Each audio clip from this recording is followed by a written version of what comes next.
என்னோட பேரு ஜீவா. நான் பார்க்க ரொம்ப அழகா இருப்பேன். எனக்கு இப்போ வயசு 18 ஆகுது. நான் 8ஆம் வகுப்பு வரைக்கும் கவர்மெண்ட் ஸ்கூல்ல தான் படித்தேன்.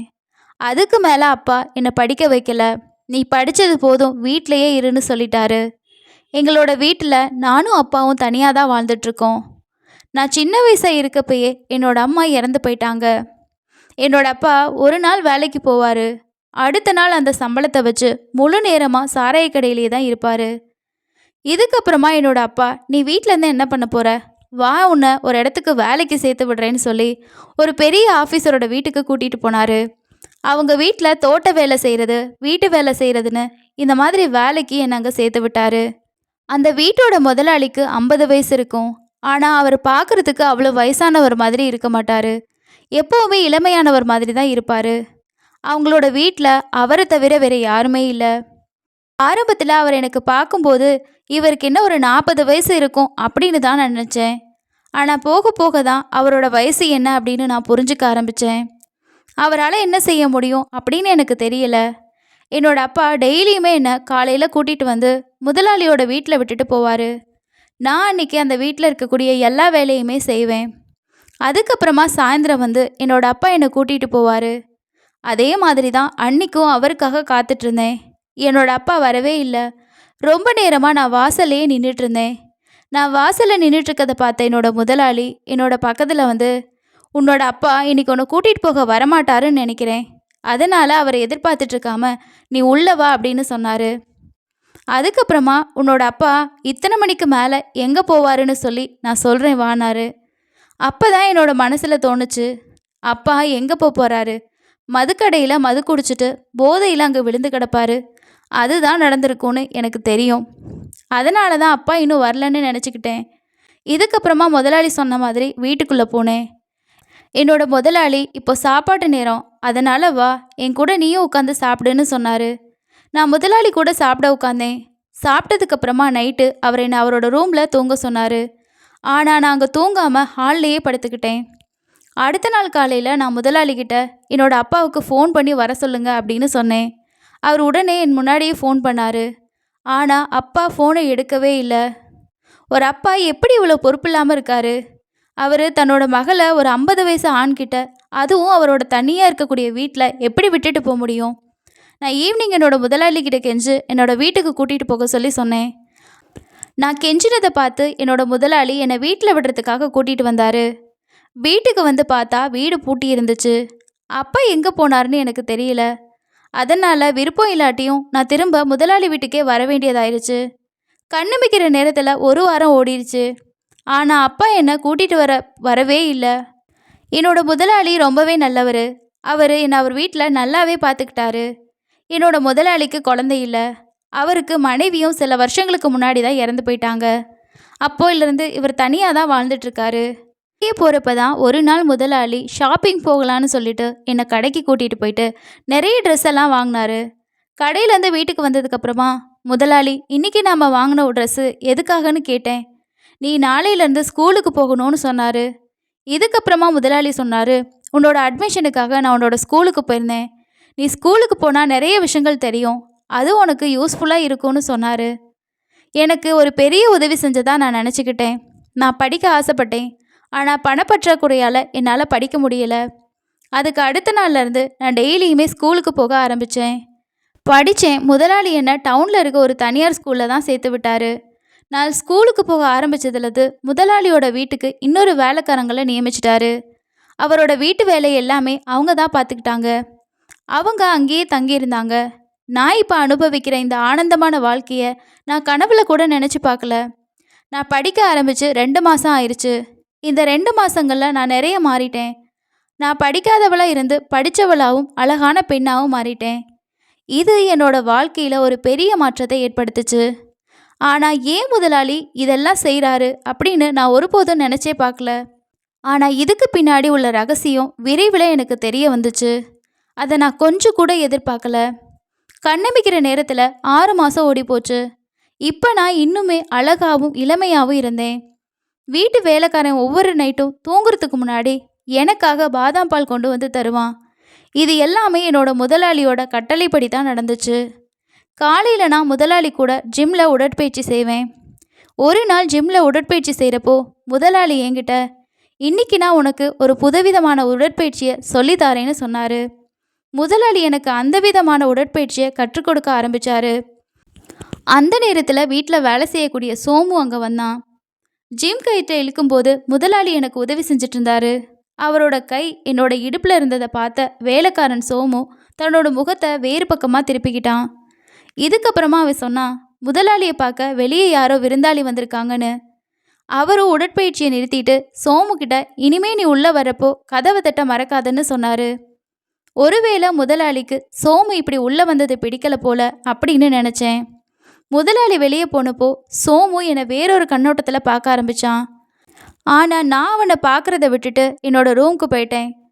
கொஞ்ச நேரம் கழித்து நான் ஸ்கூலுக்கு போக ரெடி ஆகிட்டேன். ஈவினிங் நான் சரியான நேரத்தில் வீட்டுக்கு வந்துடுவேன். அந்த வீட்டில் நான் மட்டும்தான் பெண் பிள்ளை. முதலாளி எனக்காக ஒரு நல்ல ட்ரெஸ்ஸு வாங்கிட்டு இருந்தார். அவர் சொன்னார், இந்த உடையை நீ அணிஞ்சு தயாராகிரு, இன்றைக்கி நாம் வெளியே பாட்டிக்கு போகிறோன்னு சொன்னார். நான் அந்த ட்ரெஸ்ஸை போட்டு ரெடியாகிட்டேன். நான் ரெடியாகி வெளியே வந்ததும் முதலாளி என்னை வேறு விதமாக பார்த்துட்டு இருந்தார். அவரோட முகத்தில் இருந்த புன்னகை அவர் மனசில் என்ன ஓடுது அப்படிங்கிறத தெளிவாக காட்டுச்சு. என்னோட முதலாளி கோட் சூட் போட்டிருந்தாரு. இந்த வயசுலையும் அவர் இளமையாக தான் தெரிஞ்சார். ஆனால் இன்றைக்கி அவரோட முகத்தில் அதிகப்படியான பொலிவு இருந்துச்சு. அவர் என்னோட கையை பிடிச்சிக்கிட்டு பாட்டிக்கு கிளம்புனாரு. பார்ட்டியில் அவர் என்ன அவரோட சில நண்பர்களுக்கு அறிமுகப்படுத்தினார். முதலாளி அவரோட சில நண்பர்களோடு நின்று பேசிகிட்டு இருந்தார். நான் வாஷ்ரூமுக்கு போனேன். நான் வாஷ்ரூமுக்கு போயிட்டு கொஞ்ச நேரம் கழித்து வெளியே வந்தப்போ முதலாளியோட ஃப்ரெண்ட் ஒருத்தர் அங்கே நின்றுட்டு இருந்தார். அவரை என்னை பார்த்து பேச ஆரம்பித்தார். உன்னோட முதலாளிக்கு நிறைய வேலை இருக்குது. உன்ன மாதிரி ஒரு பொண்ணுக்கு எதுக்கு ஆயிரக்கணக்கில் ரூபாய் செலவழிக்கிறாரு? ஏன் வெளியே யாரும் கிடைக்க மாட்டாங்களா?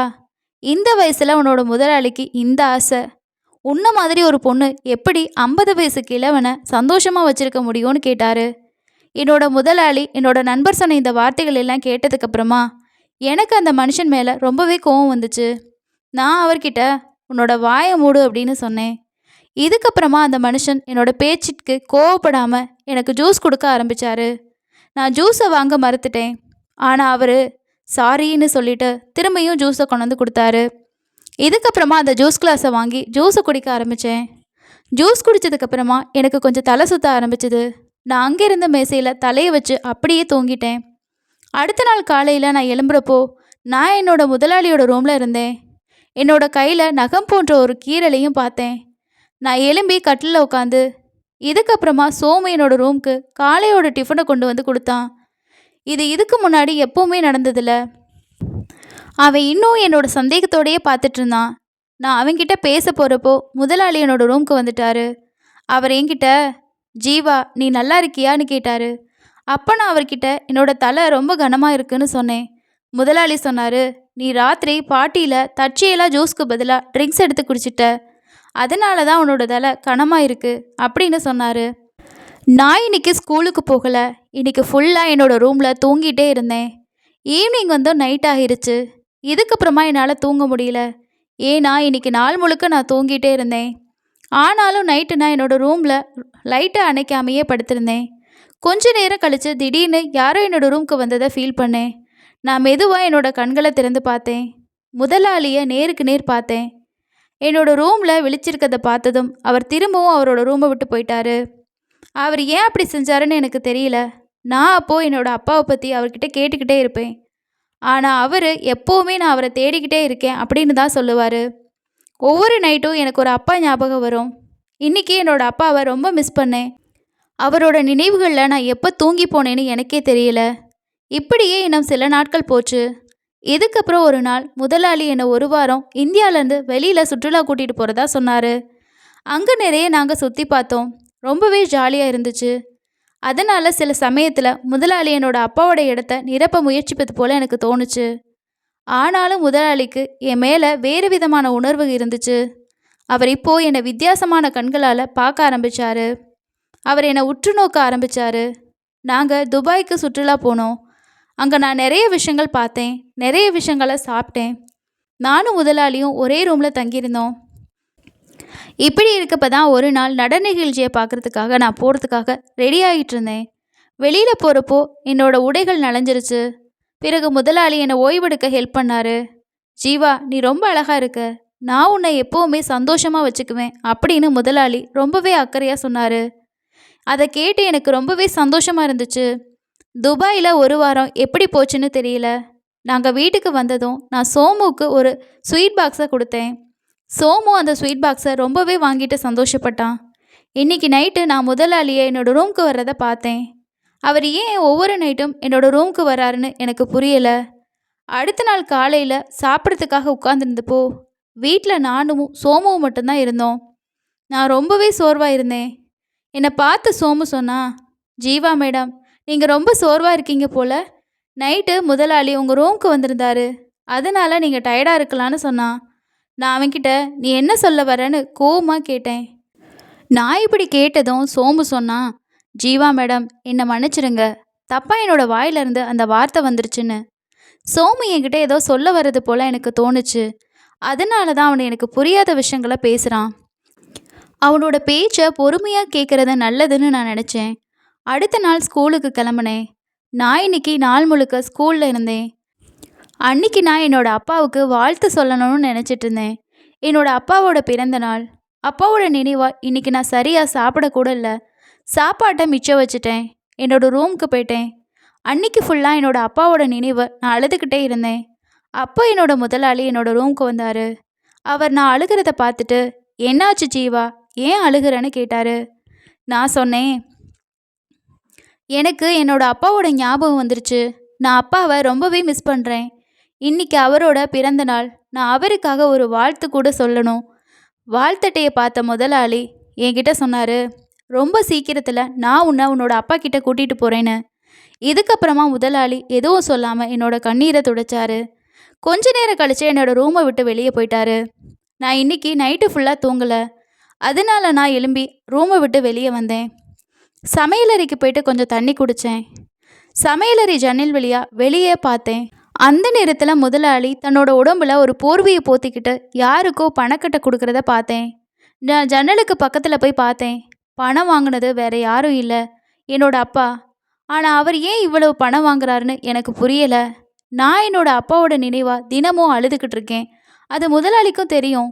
அவர்கிட்ட ஏன் என்னோட அப்பாவை தேடுறதா சொல்லிட்டு இருக்காரு? எதுக்காக இவ்வளோ பணம் கொடுக்குறாரு? இங்கே என்ன நடந்துட்டுருக்கு?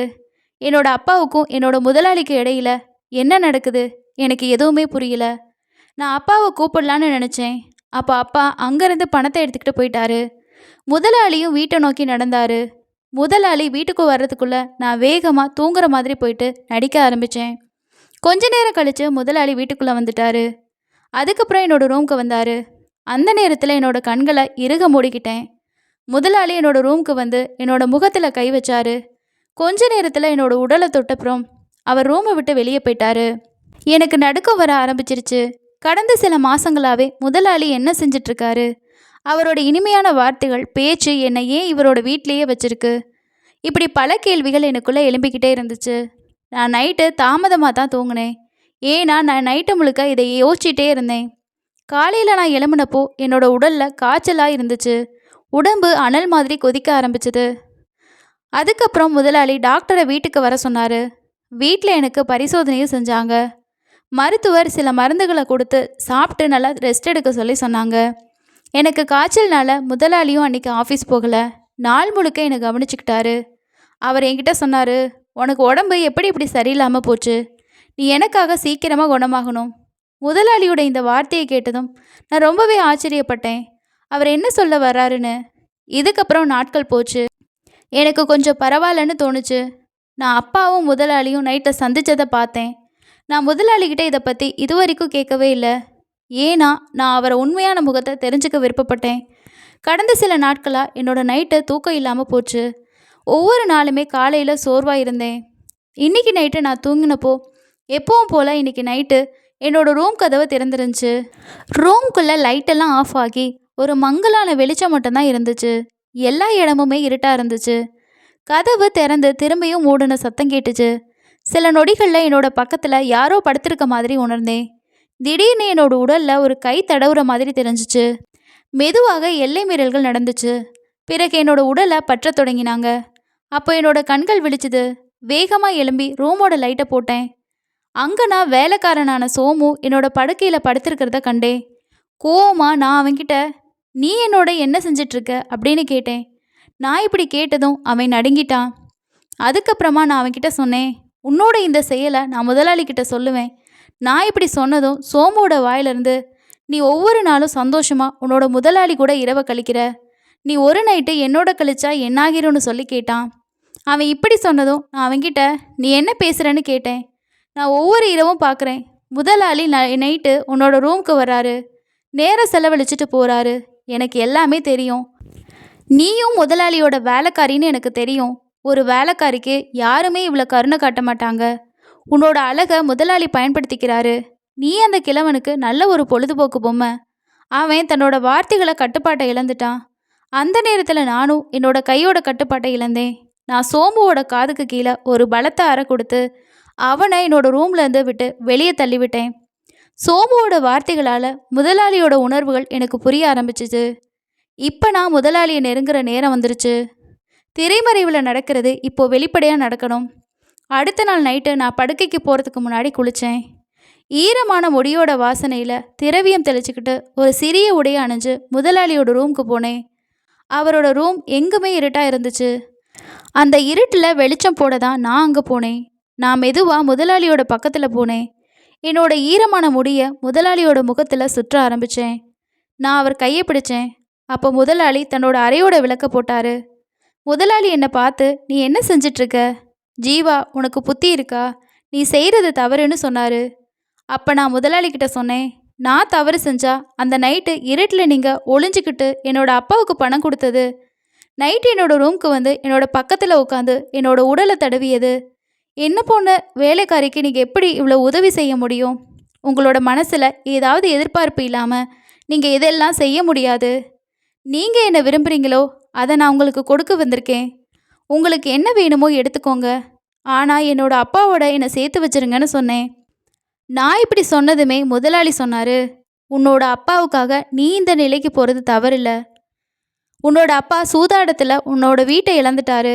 அவர் உன்னையும் வச்சு சூதாட இருந்தார். அப்போ தான் நான் அவரோட பக்கத்துக்கு போனேன். உன்னை பணத்துக்காக அவரோட குடிபோத நண்பர்களுக்கு விற்க இருந்தார். ஆனால் எனக்கு உண்மை தெரிஞ்சதும் உன்னோட அப்பா கிட்ட பணத்தை விட நான் அதிகமாக கொடுத்தேன். உன்னை என்னோட மகளாக ஏற்றுக்கிட்டேன். நீ உன் அப்பா மேலே வச்சுருந்த அன்பு, உன்னோட அப்பாவோட உண்மையான முகத்தை நீ பார்க்கவே இல்லை. உன்னோட அப்பா மேலே நீ வச்சுருந்த அன்பை பார்த்து நானும் அவரை பற்றி உண்மையாக உனக்கு சொல்ல விரும்பலை. எந்த ஒரு பொண்ணு மனசுலையும் தன்னோட அப்பா மேலே வெறுப்பை ஏற்படுத்த நான் விரும்பலை. எனக்கு குழந்தை இல்லை. நானும் என்னோட மனைவியும் ஒரு அழகான பெண் குழந்தையை விரும்பினோம். கடவுள் எங்களுக்கு நிறைய சொத்து கொடுத்துருக்காரு. ஆனால் அந்த சொத்துக்கு வாரிசு இல்லை. என்னோட ஒரு கை சந்தோஷத்தால் நிறைஞ்சிருக்கு. ஆனால் மற்றொரு தரிசு நிலம் போல இருக்குது. ஆனால் நீ வந்ததுலேருந்து உன்னோட அன்பால் என்னோட வீட்டில் குழந்தை இல்லாத குறையே நீங்கிருச்சு. நீ என்ன அப்பான்னு கூப்பிடணுன்னு எனக்கு நான் ஒருபோதும் சொல்லவே இல்லை. நான் இப்போவும் சொல்ல மாட்டேன். நீ யாரோடையும் கெட்ட கைகளை சிக்கிக்க நான் விருப்பப்படலை. அதனால் நான் உன்கிட்ட சொல்லாமல் உன்னோட அப்பா கிட்டேருந்து உன்னை தத்தெடுத்துக்கிட்டேன். இப்போ நான் உனக்கு முழுமையாக உண்மையாகவும் சொல்லிட்டேன். நீ என்ன முடிவு செஞ்சாலும் எனக்கு சம்மதம்னு சொன்னார். நான் கடவுளுக்கு நன்றி சொன்னேன். அதிர்ஷ்டவசமாக முதலாளி போன்ற ஒரு நல்ல மனுஷர் என்னை காப்பாற்றிட்டாரு. அவர் எனக்கு ஒரு நல்ல வாழ்க்கையை கொடுத்தாரு. இதுக்கப்புறமா அவரை நான் முதலாளிக்கு பதிலாக அப்பான்னு கூப்பிட ஆரம்பித்தேன். என்னோட வாயிலிருந்து அப்பாங்கிற வார்த்தையை கேட்டதும் அவரோட கண்களில் சந்தோஷ கண்ணீர் வந்துச்சு. நான் அப்பா கிட்ட சோமுவோட செயலை பற்றி சொன்னதும் அவர் உடனே சோமுவை வேலையை விட்டு அனுப்பிட்டாரு. அவருக்கும் சோமு மேலே நீண்ட நாளாகவே சந்தேகம் இருந்துச்சு. அதனால தான் அவர் நைட்டு என்னோட ரூமுக்கு வந்து சரி பார்த்துட்டு போயிருக்காரு. ஒரு தந்தையோட கடமை குழந்தைகளை பெற்றெடுக்கிறது மட்டும் இல்லை, குழந்தைகளுக்கு நல்ல கல்வி கொடுக்கறதும் நல்ல முறையில் வளர்க்குறதும் தான். ஒரு தந்தை தன் சொந்த குழந்தைய விற்க தொடங்கினா எந்த குழந்தையும் அப்படிப்பட்ட அப்பாவோட இருக்க விரும்ப மாட்டா. இந்த கதை பற்றின உங்களோட கருத்துக்களை கீழே இருக்கக்கூடிய கமெண்ட் செக்ஷனில் ஷேர் பண்ணுங்கள். இது போன்ற கதைகள் கேட்க விருப்பப்பட்டீங்கன்னா நம்ம சேனலை சப்ஸ்கிரைப் பண்ணிக்கோங்க.